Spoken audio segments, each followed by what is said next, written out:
Hello guys, in today's video I will be showing you how to fix Shopify login problem. So the answer is easy, just go to the settings and then scroll down to the apps section, then go to the search and search Shopify,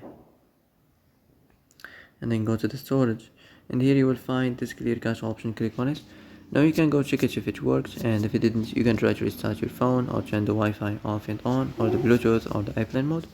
Also, you can try to clear data, but be careful. If you clear data, all these applications data will be deleted. This includes all files, the settings, the accounts, the databases, etc. So be careful if you want to clear your data.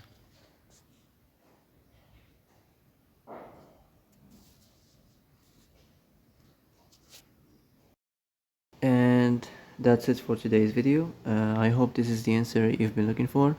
If you like this video, don't forget to like and subscribe, and see you in the next video. Thanks for watching.